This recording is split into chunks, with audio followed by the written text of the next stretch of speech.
No, but don't ask me that in the podcast. Welcome to the Broskiedoodles podcast, the best podcast in all of the land. It's your boy Kiko Flo, Kiko Cervantes, and like every week is me and Chef Maurice, directly from San Francisco. I'm in Madrid. We connect through a certain network that we have private. Elon Musk gets involved a little bit. Do we really like him? I mean, kind of. I love him. So, yep, LA Dodgers. I like the hat. A lot of news, a lot of good things happening in the Dodgers. Everybody knows they got Shohei Otani, but they also bought that other Japanese guy. Roki Sasaki. He's a pitcher, right? He's a young pitcher, a very good young pitcher. Okay, is he like the mix where he also hits? He also bats? No, I think he just pitches. He just pitches, all right. But and did you, the Oakland A's, they just signed a guy who's both ways, who goes both ways. He pitches and bats. Oh, I thought you were gonna say he pitches and catches. Okay, and he's also Japanese. I think he's also Japanese. Weren't the Oakland Athletics going somewhere? Aren't they going to the Vegas? Now they're gonna be called the Sacramento A's. Oh, they're moving? They're moving to Sacramento while the new stadium in Vegas opens. Wow, that's gotta be like the shittiest situation. You don't they're even gonna have a AAA stadium in Sacramento. And who's gonna go? Like who's gonna be your fan for like 2 years? Yesterday I was thinking about it. I'm like, I kind of want to go to one of those games to see how it feels and how it looks. It's gonna be definitely a smaller stadium. Yeah. But I feel bad. I would make the drive. I feel bad for the teams that have no home. You know, teams that have changed cities and at the end they don't really have an identity. Although you could say those teams have a bigger identity because the people that like them are not even tied to them in a geographical location. They're just tied to them in a more sentimental, spiritual way. So, for example, if you like the Raiders, is that a good example? They moved from Oakland. They moved also from Oakland to Vegas. But so they also played in other cities before. Right. So, I mean, perfect example. So, if you follow the Raiders, I guess you kind of just follow the franchise rather than like the location, right? It's interesting. I've thought about this before. Yeah, you're following the franchise and not the city. But a lot of the teams, you become a fan because it's your city, right? So, yeah, I guess the fans that are still in Oakland, they follow their team, even in their Vegas, but they're following the franchise, not the city. Yeah. Isn't there, because I was looking at the World Series for baseball when they started, and am I correct in thinking there used to be a Brooklyn team, and then they moved? Brooklyn Dodgers. Yeah, the Brooklyn. Oh, yeah, so the Dodgers were from Brooklyn. Yeah. That's a little fun fact there. They made the move to Los Angeles, and a lot of the fans, you see a lot of Dodgers fans in New York, now that they're in LA, but they're still fans just because of the franchise that was rooted there from the beginning. All right, that's pretty cool. All right, well, that's just a little segment on baseball on the week, so that our baseball heads can get a little bit of the hit. But I know you've been working for a few weeks now in your new job. How's it going? It's hurting. It's hurting a lot. Oh, scars of the battle? Battle scars, yeah. I that's one of the things I don't like about the kitchen. But it's part of the job. It's one of those things that you gotta understand quite fast. Okay, show the fans a little bit more and kind of explain how are these things sort of obtained, these scars. For this one in particular was the dumbest one because I have been thinking about this for a while. So we have a plancha or a flat top where I do my steaks, and the other day I had my steak on the plancha and I was patting it down so it touches all the surface of the plancha, right? So I had the tongs kind of on top of the steak, and I was thinking, I'm like, it would be very stupid for me to get burned just by slipping the tongue, and then my hand is just above the plancha. So I was thinking, if this slips, I'm gonna burn, and I had been thinking about it for a while. And then on Friday night, I was doing a steak and I'm thinking, if this slips, I'm going to get burned. Next time I know, it slipped and now I'm burnt.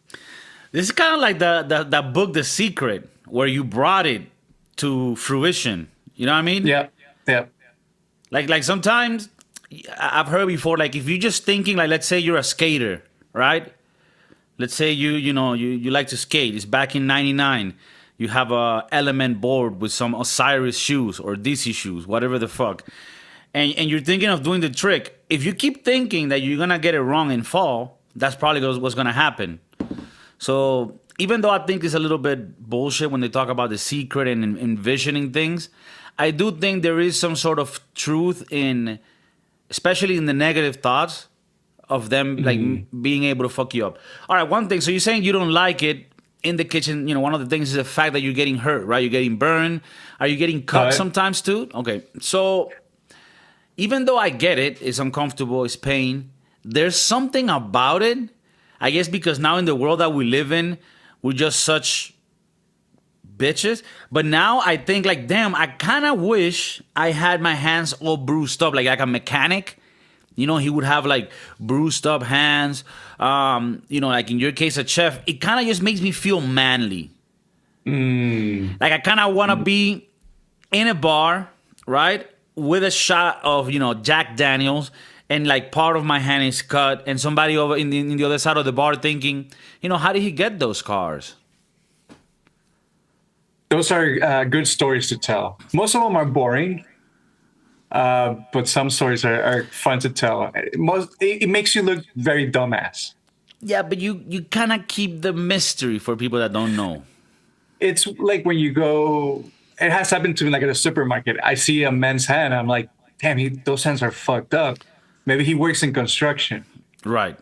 And you're like, damn, I want to hear those stories. I guess people also want to hear the chef stories. I've had very bad burns. I've seen people get burned or cut badly as well. A bunch of times, hot oil on my hands. One time I was trying to move a pot out of my way, and I had forgotten that there was hot oil in it. So I moved the pot with my, side of the hand, and all of this just got burned.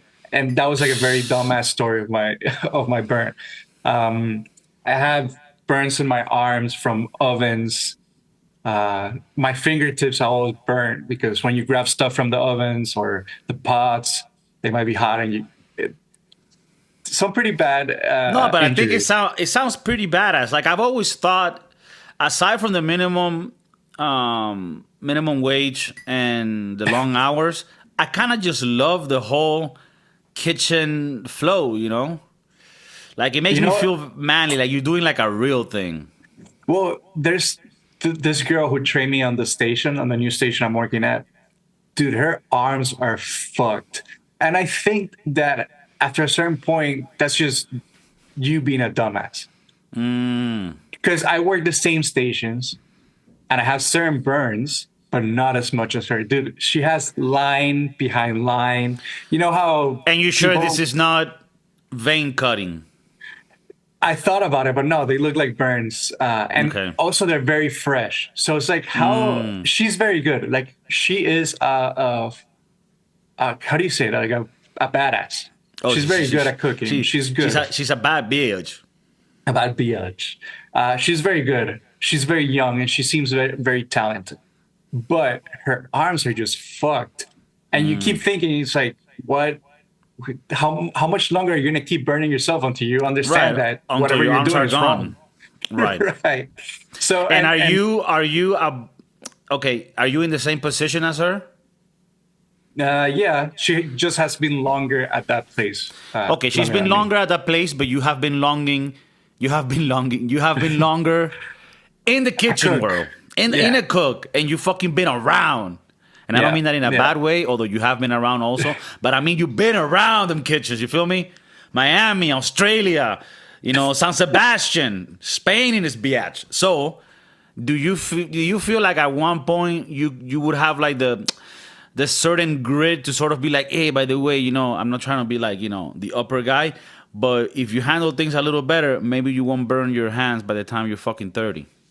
Or do you feel like she will feel like, hey, who the fuck are you to come inside my my fucking My place house. and tell me how to cook. Shit. Yeah, I mean, I don't know. What should I do? Like, should I come up to her? I I'm mean, not the kind of person who's gonna come up to her, but I'll take advice. this is the thing, right? As I get older, I find myself in situations where I don't like to think that I can give people advice because I'm still figuring out my life. But there are situations when you see a young person, 10, 15 years younger than you, and they're doing some retarded shit. And you're like, I mean, I'm not the king of kings in the truth and like how to do life, but I know for certain that's not good. So that at least I can tell them, hey, by the way, this, don't do it. So and sometimes we feel, and I also think is the generation that we're from, we feel like, you know, who are we to be telling this person what to do in life? And if you look at generations, you know, before us, it was normal. It was the default for an older person to sort of teach you shit, even if it sounded a little bossy. Like I remember when I first started in kitchens, I remember, you know, the pizza guy coming to me and being like, hey, what the fuck are you doing with the mop? Let me show you how you mop. And he taught me. And I didn't have no attitude of like, hey, who the fuck are you to teach me how to do? So I think sometimes we got to take the position and help a brother out. In this case, it's a sister. But telling them, look, I'm nobody, right? I'm nobody. Look at me, right? Loser. But, no, I'm not saying you are, but you tell her this so that she feels a little bit more comfortable, you know? Right. Right. Like you're putting down the sword by sort of self-deprecating. You're like, hey, by the way, I'm nobody here, right? Just a dad that needs money. But look, I kind of been noticing that every day you're burning your arms, bitch. And I think that maybe she would be like, oh, damn, thanks. So how do I do it? I didn't notice. Oh, I didn't notice. I have a trick. I don't like to share my tricks that much. Not anymore. I'm very like gatekeeping in that sense. But I'll share a good tip. Like tricks and tips for efficiency in the kitchen and reducing damage. Right. This one, when you get burnt like this, you know, or like this, whatever, a raw potato would do. So a raw potato is gonna, like, what I've been told is that it sucks out the heat. And actually, after you take the potato out, you can feel it. It's warm. Anyways, but this is after you get burned. Yeah, let's say you get burnt. You go and you grab a piece of raw potato and just put it on top of the burn, which is what I did. And it didn't hurt. Okay. It just hurt when the bubble forms, like the little bubble with like water and liquid. It forms, and it if I'm working, it just ripped, which is what happened. And that's why it looks like shit right now. Right. And that's why sometimes you might see little pieces of things in your food. But that's neither here or there. I mean, that's just love right there. It's just extra love. That's the chef's work. You know what I mean? It doesn't have to fall on it. It's kind of like when the Jewish people keep the thing after they cut it. The foreskin. In a water. They put it in water and it just sips there. By the way, I found out that you know how sometimes we speak in the podcast like the reason why in the U.S. is so known for people to have the wee you know, mutilated pretty much, and that's, you know, the default, is because of Jewish doctors in the U.S., right, and their religion. You know, now I found out that in Canada, I'm almost certain in Canada also they do that, right? Like everybody gets circumcised, but it's more having to do with Muslim community. Okay. And I found out that the Muslim also mutilate their wee-wees. Their pinini. Wow, I didn't know that. Fun fact. So because of them, most of the world gets chopped. You know what I mean? Like, no, because for real, like in Canada, they don't even question it. Okay. What was it in? Yeah, that's correct. Yeah, because actually, I might be lying about the Canada thing, although that sounds correct. They have a heavy Muslim population. You've seen a lot of Canadian penis. But I just remember it wasn't Canada. It was Spain, but not that in Spain they do it. It was an African man that came from Spain, and he was saying like, hey, when his son was born, why aren't you doing the cutting of the panini. And the Spanish doctor said like, oh no, like we don't do that here. Like you don't need to do that. And he's like, no, yeah, like that's medically you need to do that. And they're like, I mean, we can do it, but it's not a thing that you need to do. And he's like, oh, okay. And then he found out that it's because Africa, a lot of the countries are Muslim and the doctors are Muslim. So anyways, a lot of the world gets their wee cut for no reason. That's not fun. Yeah, I'm not a Catholic by faith. I'm a Catholic by birth. I think that's how it's called. Like, Venezuela. Not by choice. Yeah, not by choice. But if there's something I do support of the Catholic faith, is that they don't mutilate the wee-wees. They touch them. They touch them, right? Depending on what community church you go to, if you're lucky. Hopefully not. But they don't cut it. And that's, I think, where we can, draw the silver lining. All right, so you know who also has manly hands? Priest. No, actually, they don't. I always find priests have, like, very delicate hands. I haven't touched enough priest hands. Okay, so I think you need to, get a bit more experience. But that's been my findings. I mean, not that I've fucking been around churches that much, but... How do you know about the softness of their hands? I'll be honest with you. I haven't touched many, but I just from afar. Well trimmed. Yeah, they just look very white and creamed up. Okay. Like hands that have been moisturized daily, and it kind of makes sense because you would think that being that he's the beacon through which you're able to speak to the real deal Holyfield. You would imagine that he needs to have delicate hands to touch the power of God. So, anyways, I do respect everybody that believes. Like I said, I don't like religions, but if I had to choose, I would choose the one that I was born into, Catholicism. Is that correct? Catholicism. There's also like Roman Catholicism, which I'm like, whoa, chill. I don't know. I guess. Just going back to the hands and in the kitchen. So until not far along or not far back, I hadn't had any experience opening oysters.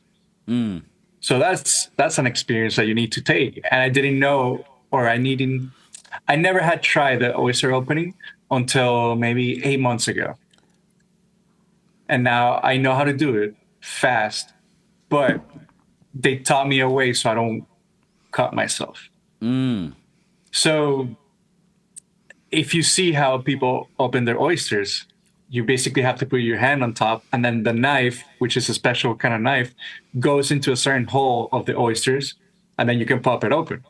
Sometimes when the oyster is stubborn and it doesn't want to like release that opening, it gets harder to get in, or you can't find the little hole, and then you can slip the knife and it can go into the bottom of your hand. Damn. I have never seen it, but just the thought of that being part of opening oyster. Right. So they taught me a way to like kind of cover that part with a towel. And now they're selling special tools that are made of wood that you can set in the table, and then you can just put the oyster, and you don't have to put your hand on top of it. So you had tried opening oysters months back, but now in this restaurant, you're doing it on a constant basis. It's not part of my station. Sometimes I go around and help open some because I know some of the guys might be busy, and then they need an extra hand to open oysters. So that's what sometimes I go there and help. But every single oyster I do, I think about it. Like I'm thinking about this part of my hand being slipped open during service, which is like the worst. I think it's important. I think more people should think like that. Like, hey, these are the consequences of me fucking this up.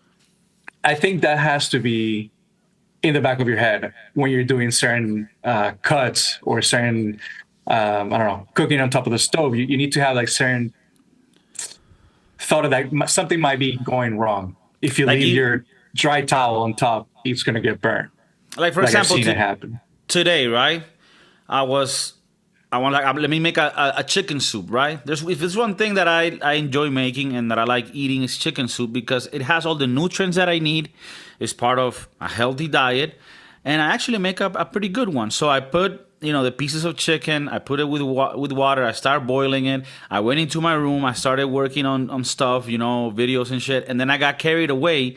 The next thing I know, I hear like tss, tss, and I'm like, what's happening? And I open the door, and there's a bunch of smoke in the house because the pot with water had completely evaporated, and now the chicken was just roasting in the bottom of the pot, and shit was about to get heavy, right? Dude, how long did you leave it there so it evaporated? It was for a minute, right? Like an hour or so or more. So, so yeah, now I started making one earlier, but I did turn it off before I started recording.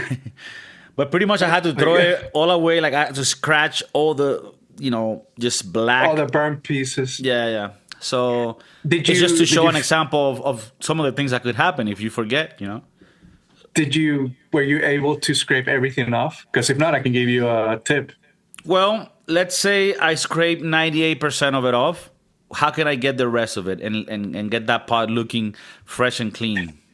It's going to be a deja vu for you, but the best way is to fill it up with water and bring it up to a boil. And then the boil is just going to make that, whatever is left there, it's going to make it softer.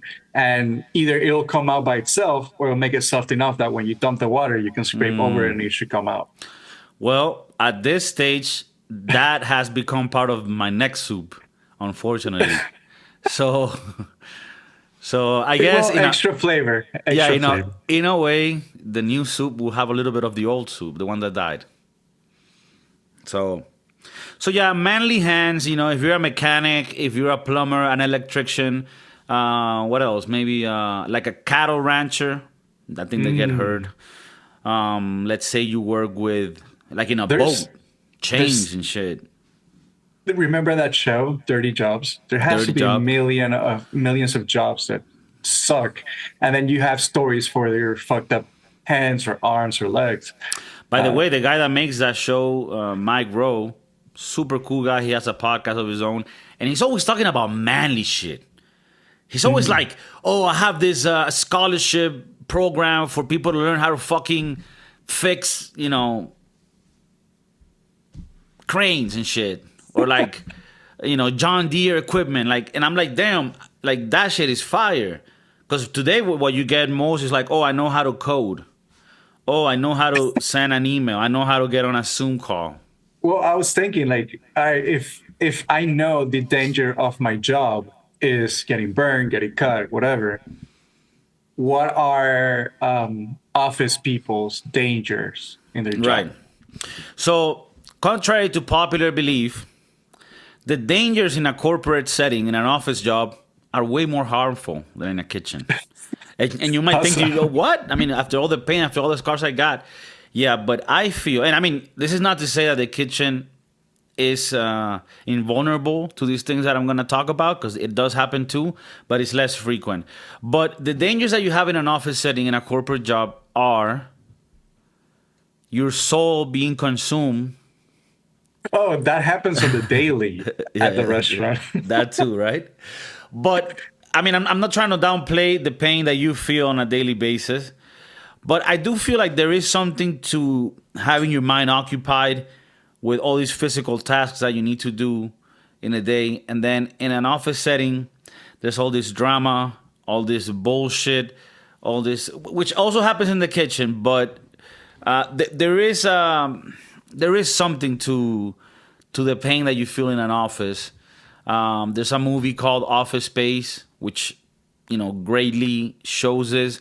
On a more modern one, Severance, shows that sort of dead-end job feeling in an office. But I mean, that could happen in a kitchen too. But yeah, that would be it. Like, just a bullshit with day-to-day people, having to have reunions and little like parties and get-togethers with people from work that you don't like, and you're like, hey, who the fuck is this? One thing I loved about Severance was when they did the little parties, because they were so awkward. I literally felt like that's how it was on the job. Yeah. that's when I saw it. I'm like, is that how it feels in the corporate world when they have those fucking the waffle party or whatever it was?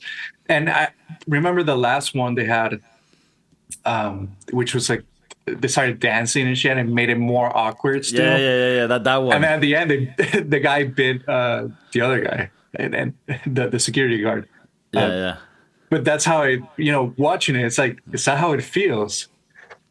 Yeah, so I Then guess part of this also comes because I'm in a search for a new job, and part of me wants to have a job that I know I can do. I mean, and I'm not saying that like in a, just defeating myself, but it's like part of me wants to go in a boat with a fisherman and be like an apprentice to a fisherman in the deep sea. You like, those would be, that yeah, would like be an fucking alter cool. ego. Like I'm out there and I tell my significant other, right? I'm like, hey, I'll come back in 3 weeks. I'm out in the sea. I'm gonna go catch, North Sea lobster or whatever the fuck it is. Like salmon. I don't know. I don't even think salmon goes in the Pacific, but There was a the very Atlantic. good movie about that by, who was it? What was it? George Clooney, wasn't he in the movie? George Clooney. Or was it Matt Damon? I think it was Matt Damon that they were a fisherman. No. And it was one of those like they went out for 3 weeks and then the currents were Oh, I shitty remember that and movie. It was an old it's like an movie. old movie, like Yeah, 2002 the perfect or some shit. storm. Perfect Storm. Yeah, and they die because they got too greedy. They're like, no, let's get more fish, and then they fucking got caught in the storm. Oh, it's Yeah, that's Mark Wahlberg. Mark Wahlberg. That shit happens. That shit happened recently, like, and it's in those seas, the North Sea, and it was a Spanish ship from Galicia. That's a good place to go and fish. Everything from like Coruña and Vigo, and I think that's a very good if you want to go out on the seas in one of those boats. Did I you think did you get a chance to go to the Galician community? I did. You did. Coruña. Oh, did you go with your family recently? The more recent time Recently, you came? yes. How Yes. was it over there? How you liked it? I loved it. Very yeah. small, very fishy, like in the sense of like there's a lot of fish and very good food. How are the Fun people. At least the ones that I hung out with, which wasn't much, but it was cool. And we went to Okay. a mall in Coruña, which it was not on my to-do list, but I got to experience And you ate fish, and it was good. a lot of seafood. Okay. It's perfect. One of the best. Okay. Fresh as fuck too. Yeah. So yeah, like or maybe like be a trucker. Like, but these are all things like I can't do, right? Like I'm not built for like being a trucker. But in my mind, like that would be the job where I'm out there just with my thoughts. I put a podcast on. I'm driving in the the long roads. I pull into a motel. rest stop. No, because I just go in the rest stop and I sleep in the truck. But they have schedules. Like they can only drive for like 7 or 8 hours, and then they have to rest for I don't know 10 hours at least. I don't know what the hours are, but I think it's something like that. Yeah. Just like pilots, they have like a certain amount of time they can fly, and then they need to rest for a couple of days or a day. Damn, talking about pilots, bro. Some weeks ago, there was like a few crashes with few planes. crashes. I'm starting to get a little worried, bro. Like, I found out there's actually a cruise ship that goes from Miami to Spain. My parents are taking it in a few weeks, and it's a 12-day trip. Now, don't get me wrong. I'm also scared of a fucking transatlantic. Everybody's seen Titanic. And it's been many years since this shit existed and then existed no more. Like, for many years, you couldn't do a transatlantic trip, right? I mean, like, only cargo ship did it. Like, you couldn't go in a boat commercially. After Titanic, I would have been in that age or in that period of time, I would have been like very scared. No, but they kept doing it. After Titanic, of course. Yeah, ships kept coming. Like my grandparents, they went from Spain to Venezuela in a very small ship called And like it probably was I can't remember 20 what it was days. called. El Begoña, it was called the Begoña. And I'm like, damn, that's crazy. But anyways, what I'm trying to say is that you got to start thinking about boats now that these planes are fucking crashing, bro. It's crazy. In South Korea, because you look, before that, there was one like in Kazakhstan, which, you know, nothing against the Sistan brothers, right? I know there's a bunch of Sistan countries, Kazakhstan, Jazzistan, Wazistan. But one of, like, in one of those countries, a plane crashed. And then later, Russia admitted, I think, was like, oh, I think that was us. There's a little confusion. But they shoot it down, right? Yeah, they shot it down. So you're like, okay. I mean, not that that's good, but you're like, okay, it didn't fail. Like, these motherfuckers shot it down. But the one in South Korea, bro. You know what I'm talking about? I do not. Bro. South Korea airplane crash. Jeju Air Flight 2216. Bro, the one in South Korea is brutal. You can even show some images you can share. Because this is what happened, right? Let me ask you that you don't know, much about the crash. When you're in a plane, are you sometimes scared? Like, are you the type that gets scared in planes? Yeah, a little bit. Okay. Are there specific times in the plane when is it that you're scared the most? When there's turbulence. Okay, so when you're flying and there's turbulence. Okay, when the thing lands, like when it touches the floor, is that where you kind of go? Yeah. Okay, and that's normal, right? Like that's kind of like when I also go, okay, we're in the land, right? So this is where it gets fucking crazy because this plane landed, but it landed while going too fast to have landed, right? So that plane should have been going a lot slower when it landed. And because it wasn't going at the speed, it was too fast, it couldn't slow down, and at the end of the runway, there was this building, and it just crashed into the building, and everyone in the fucking plane, except like 3 people, died. Oof. And this is in South Korea. Like, this is a first world country. Like, this is very scary to me. Okay, I'm trying to... I just put a video to see... Oh, yeah, there's actually a video of it. Yeah, it's pretty gnarly. But they're not... I'm trying to see if I find the video, because this is like a newscast. You'll find it, because it's... Yeah, with technology these days, there's cameras everywhere. But, I mean, it's super sad, man. It's fucked. And, I mean, I guess there's a silver lining to it, which is that it was pilot's error. I mean, you could consider that a silver lining. Like, because on one side, it's like, okay, the plane didn't fail, right? So it means like, oh, the planes are not falling. Like, this is because the pilot fucked up, right? Right. But then, does this mean like, why did he fuck up? Like, can it happen again? Like, you know who can give us an answer to that?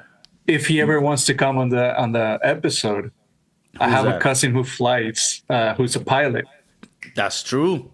So if he ever wants to be part of this and explain to us what the fuck happened in South Korea, And if your cousin, he's afraid of like people, or he's like shy, we can even put him just with a voice. You know how like in those documentaries where he looks like a criminal. When he's a criminal, I smuggle drugs into. Yeah. We can change the voice. Yeah, we can change the voice. I the flight. Yeah, I the flight. No, yeah, but that would be like very interesting. Like, is it the case? Because I thought that this was all computerized, and now the pilots are just sort of monitoring the stuff. But why was this dude going so fast? Mm-hmm. Now, this is the thing. They always say the scariest and most dangerous parts of the flight is when it takes off and when it lands. Right? That's when shit can happen. Apparently, when that shit is flying up there, it's chill. It's cool as fuck, yeah. It's cool. But man, I tell you, bro, every time I fly, like in the more recent years, man, I'm scared as fuck. And when that shit moves, like I've even like searched videos online, and apparently when you have turbulence and you see the wings just flapping like crazy, and you're like, this shit's gonna break and we're gonna die. It's apparently like those wings can hold off the bending so much that it's like impossible for them to break. So the plane can actually shake a lot and still sort of survive, but it's still scary, right? There's this movie that I watched on Amazon Prime, which is called Lone Survivor. And it's like a Russian film, so take it with a grain of salt. You know, they're gonna put what they want. But dude, this is a true story. This lady was in a plane. This was like in the 70s. And the plane, while it's flying at 50,000 feet, got hit by another plane from the military in Russia, right? It was like an accident. Like the military people were doing, you know, flying simulations and shit. And they sort of didn't pay attention that there was like commercial flights, you know, at the same altitude.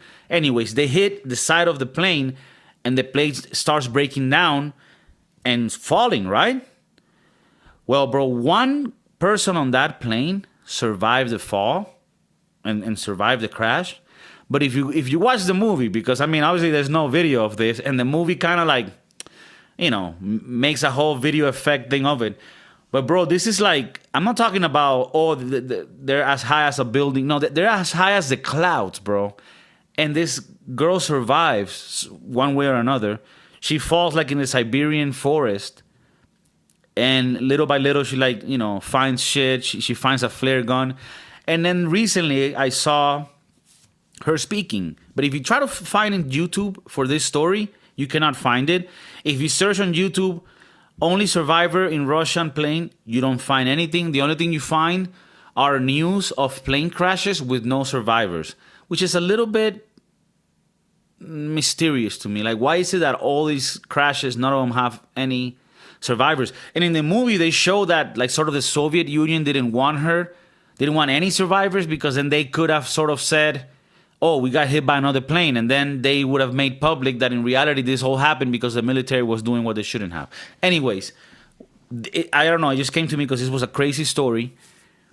And yeah, I think about that. Like, if you're that high in the sky, you think if we crash or anything, like, everybody's dead. But apparently, in this very weird occasion, the person survived. Do you remember some years back, the Brazilian team that was flying, and then the Chapecoense? Yes. And I think they only had like 3 survivors that were part of the team, and those dudes, they're fucked. Like, their head is fucked. It's that sort of describe a little bit what happened there for the people that don't know. Damn, I don't remember correctly what happened, but I remember it being a big news. It was a soccer team, and to be honest, I don't remember what happened. Right, but I mean, like, the basics of it. It was like a plane filled with a whole team of football players from a Brazilian team, and they were flying, I think, to like another country to play, and the whole plane fell, right? This episode turned into airplane crashes, but I mean, it's fun. Damn, all the news are in Portuguese. I don't know Portuguese. But anyways, only 3 survivors were there, and they were part of the team. And they always talk about all the guilt of being the only ones who survive, and then everybody else having to die. Yeah, survivor's guilt. And that has to suck forever. Well, you know, in this whole rabbit hole, I started searching, all right, who have survived plane crashes? And there's like a club, the Survival Club. There's like 12 people in the U.S. or in the world that have survived plane crashes like that. And there's some of them that are like kids, babies that survived, and they like their parents are dead, and then they're just like, you know, orphan. And then you get told when you're older, like, oh, this shit happened. You're like, oh, shit, I didn't even know. That's fucking scary. That's crazy, right? Yeah. Fuck. We went into a dark hole. It's dark, bro. Life is fucking dark. What else? There was another, the Malaysia airplane the Malaysian one that disappeared. And then they found some pieces in the ocean, apparently. Yeah, in like the East Indian Ocean or some shit. I mean, the documentary for that one is, I think we saw it, right? And we talked about it. It's a little bit long. I mean, it's a little bit, too much. Only the first episode sort of has the facts, and then the rest is just. But that one's weird because it's not even like a crashing site. Like the thing just disappeared. And with so many radars and shit these days, it's hard to think that something just disappears, you know? This happened in 2014. Oh, that happened before. I remember now. That happened before the first time I went to Spain. It was the first time I was going to take this flight for hours and hours. And this happened. I was like, no, I'm not going anymore. Because this happened a month before I went on my trip. Right, but and I you did remember go. thinking about it. I ended up going, yeah, but I was scared out of my head. Just And that thinking wasn't about- even. And by that time, you didn't have the things that have happened these days now, where fucking doors are being opened, Boeing flights are falling, you know, South Korea just crashed. I mean, I'm telling you, bro, they need to figure out some shit because it's getting a little scary, man. I ended up finding a video of why the airplane landed how it landed. And apparently they had to deviate because there was a bird migration or something. So they deviated and I had to go around. And instead of making a big turn, it seemed like they made a smaller one and landed right away. That's why they were going so fast that they ended up crashing at the end of the runway. So they probably should have done another round, right? Gone around. Or a longer one, I guess. Yeah. Again, I don't know about this. That's we have crazy, someone who man. can answer all these questions. I will say something. It kind of disappoints me that it was a Korean pilot. I mean, I'm assuming the pilot was Korean. It's a Korean airline.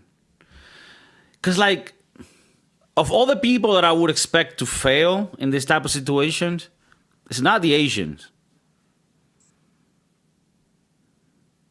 Like, we all know, like, I wouldn't have an issue with, like, a Japanese pilot.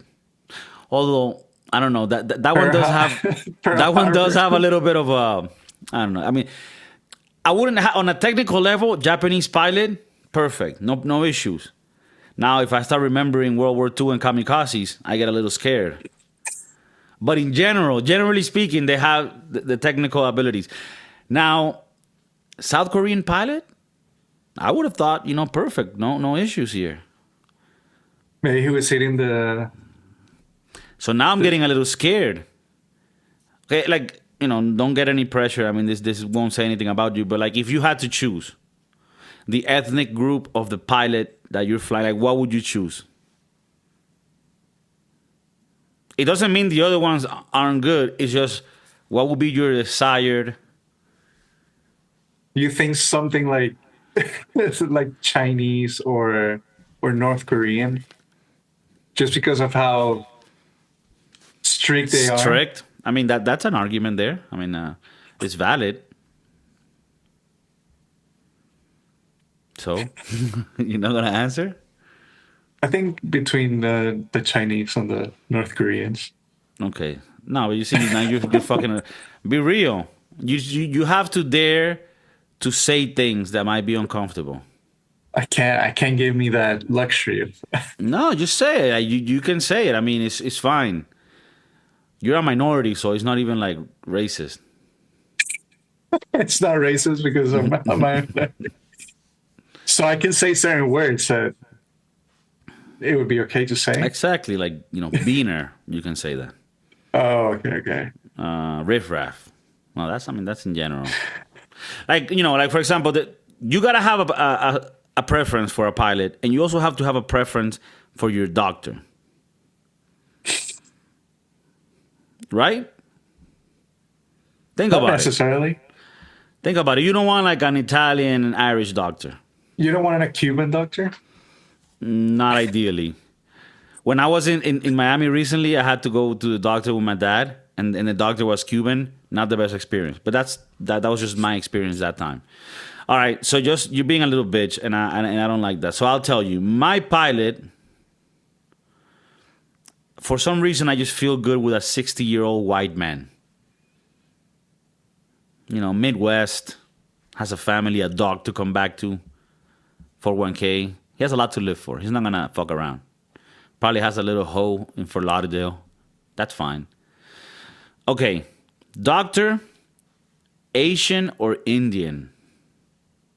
That's what I'm going with. Latino, I don't mind, but it's not my preference. I do prefer a Latino nurse.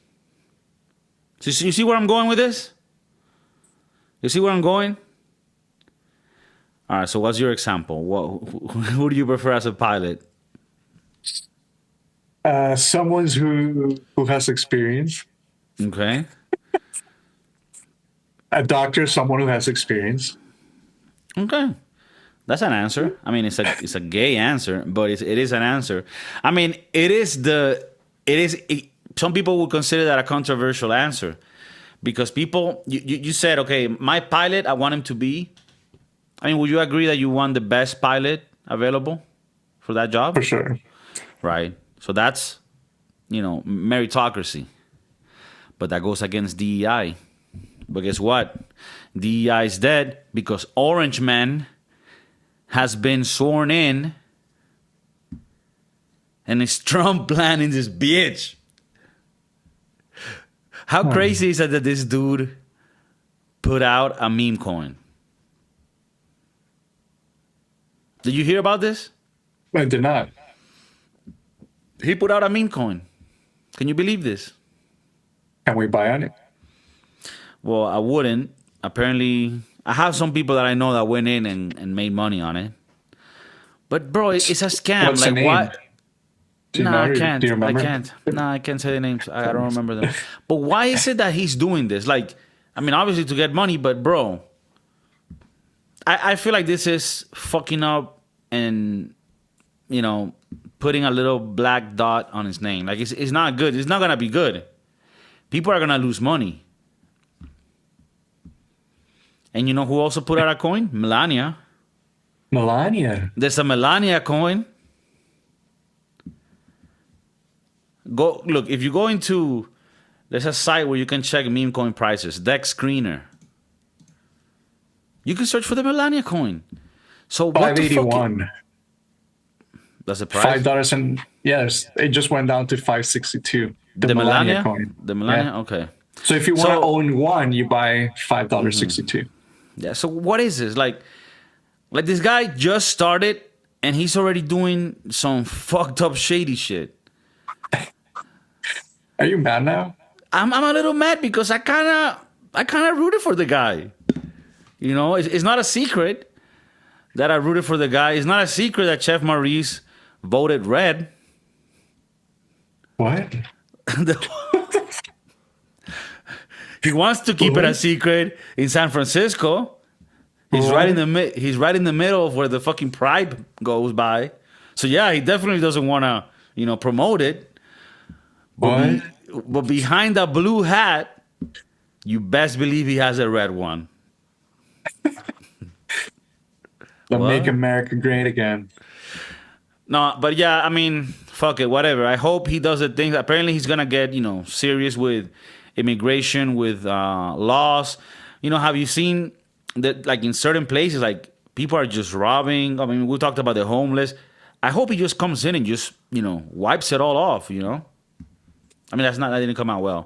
Like fixes it, like gets public housing for the people and helps them. Adolf style? Nah, little 80 Dolphies. No, nothing like that. But just like if you're not behaving, if you're misbehaving, we do it like in South America.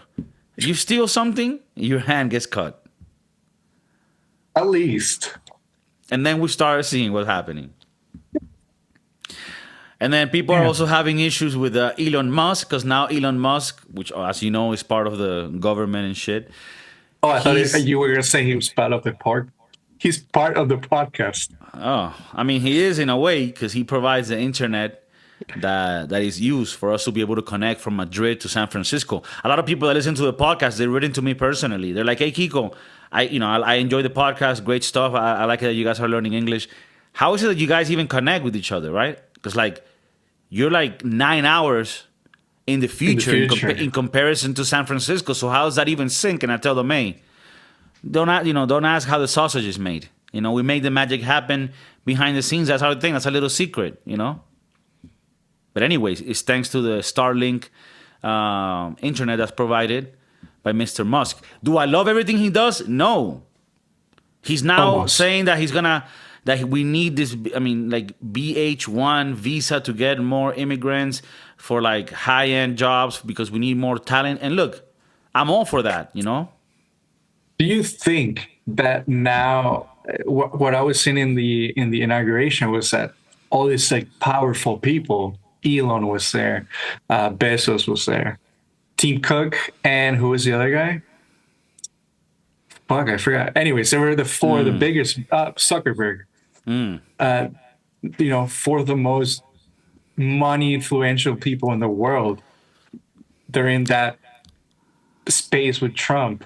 Something has to give. There's some meaning behind it. Okay, so you think that that's a message there? There has to be. Yeah, I kind of feel, and this is gonna be funny, right? Like I find that we are gonna probably be more in the criticizing side of Trump because now they're gonna become the norm. So what's happening is, for so long, the norm was this fucking retarded way of thinking. We have unlimited sexes, genders, DEI, there's not meritocracy. LA, the fires sort of prove that they have no organization. There's so much bureaucracy that, it just doesn't work. And things need to change. And I think now, you look at Mark Zuckerberg, you look at Tim Cook, you look at, Bezos. They're like, if in the past they were following, the agenda of the left, now they're like, oh no, we're going to follow this agenda because this is what people think is cool now. They're not even doing it because of a moral compass that they have. They went with the left when that shit was sort of the cool thing to be in culture, oh yes, the minorities and all that. And now they're moving away from it because now that's not cool. Like the young kids don't like that shit. Like I read a report that said that millennials, like our generation, they love to have on their little Zoom meetings, oh, I'm a she, her, my gender, I'm a they, them. And like Gen Z, the newer kids, they're like, we don't like that shit. That's fucking stupid. So Interesting. I just think they made it. Like in video games, there's a thing called the meta, right? So what does that mean? It means once the pros become so good at the game, they find a way, like a formula that wins. And that's called the meta. And people try to copy that meta. And if something changes in the game because they did some balancing, they added new weapons, for a few weeks, people are going to be trying different things. And then eventually somebody's going to come up with the new meta, which is the new way of doing things the more efficient way. And I feel like now, you can call it left wing, right wing. I just think it's more like more logical sense stuff is going to be the meta now. And like things like in California, like, oh, you can steal up to $1,000. People are going to start looking at that and not have any compassion and be like, hey, no, fuck that, man. We need safety. People cannot be in the streets while my kids are walking and they're injecting stuff. And you can make a positive thing out of it. You can put them in a home where they rehabilitate, and they also have like yoga classes. Because one thing that I've noticed is that these junkies are great at yoga positioning. They're always put in a position where I'm like, damn, they could probably even teach that. Maybe not at a school of kids, maybe let's get them clean first. But they can start teaching other homeless people, how to stretch, how to move. And little by little, that can help you get out of the drugs. The drugs. No, I don't know. Yeah. But I think that like now, don't you feel that like now, don't you feel like if before, because like remember when we started the podcast, remember how scared you were of saying things? And how are you now? I mean, you're still scared. But don't you feel like you're a little more free? Because of the Orange Man? Well, not just the Orange Man. The Orange Man is a result. They used to say in 2008, since I have a black president, I can say certain words. Who said that? People on the streets. No, I don't think nobody said that. Now that the Orange Man is there, we can say certain words. No, I think you're getting carried away. It's not that crazy. It's not like that. But there's certain things you can say. You know what I mean? Like the gays. Yeah, like you can say that. That's fucked. Yeah, I guess that's fucked up. I mean, you can say it, but not just saying it to say it. It has to be tied to. Well, before it used to, when you did something not cool, you would be like, "Oh, that's gay," but it doesn't mean that. Right. Anything again. Anyways. Like, for example, we had gay friends when we were growing up. Okay, gay. You know, we had a friend from Venezuela as well. His name was Carlitos. If you listen to the podcast, bro, I'm happy that you came out and that you're, having fun. But I remember Carlitos used to go out with us and like movies, whatever. And sometimes we would go to a movie, and even he would say, "Damn, this movie's so gay." And it wasn't that there was like homosexual activity going on. It wasn't like Brokeback Mountain. It was more like, "Oh, is this Kangaroo Jack? This movie is bad. It sucks. It's gay." Does that make sense? Anyway, what I'm trying to say is, I've seen you. You're not gonna address it or accept it, but you've become more open. It's not because of Orange Man. It's because the culture has changed. It's become meta now to just live your life normal and not fucking think you're special. Did you see his last rally? Yes, or the day before the inauguration, he had like a rally before being sworn in or whatever. And at the end, he had the village people singing YMCA. And he was just standing in the back doing his... And to me, that's hilarious. Bro, can you live in a more entertaining time? And well, like even the picture he took where he's like... Oh, like the mugshot? Yeah, like what? He's a showman. He's a showman. I don't know if it makes him fit as president, but he's gonna entertain the shit out of it. Yeah, it's gonna be a fun 4 years. I don't know if it'll be good, but it'll be fun. Yeah, no, it's gonna be funny. It's gonna be funny, but hopefully he does some good things and everybody. Because at the end of the day, we want everybody to be better, you know. Like when I look at the blue hair, armpits girl, I want her to be better too. You know what I mean? Like I want her to feed her cat and all that shit. Ideally not vegan, you know. The cat needs fucking tuna. But like it's not like us against them, and it's not like I'm not even part of the us or whatever. Like I just feel like part of them. You know what should be the meta?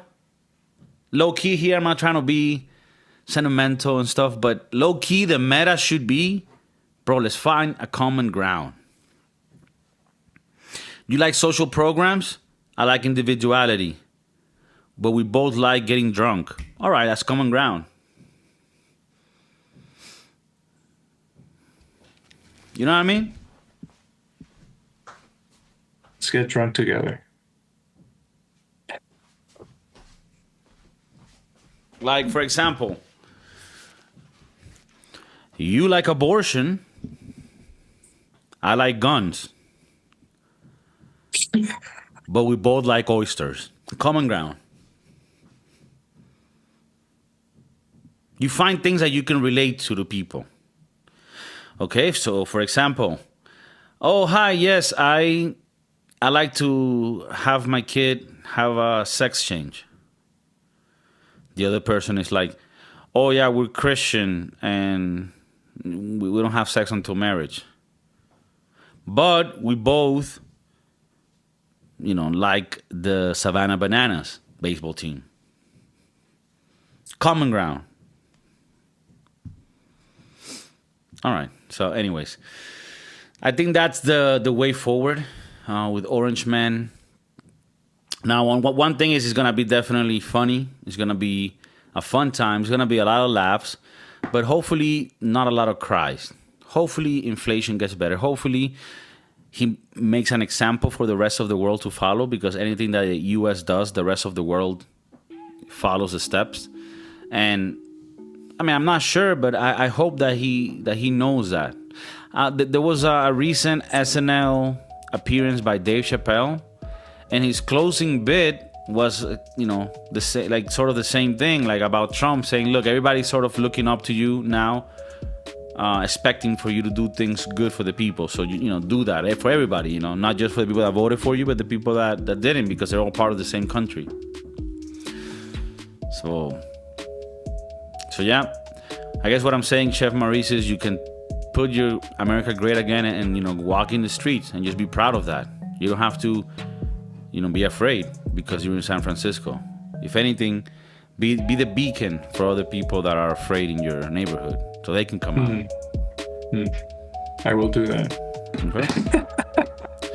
All right. Well, for everybody else watching, thank you for tuning in every week. I hope you're enjoying the different clips that we have, not only on Instagram, but they're on Facebook, they're on TikTok, which was off for a little bit.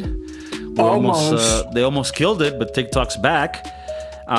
Which is funny, right? Like, even before he came back, it said, thanks to the Trump, we're working on a solution. So it seems like they like the man.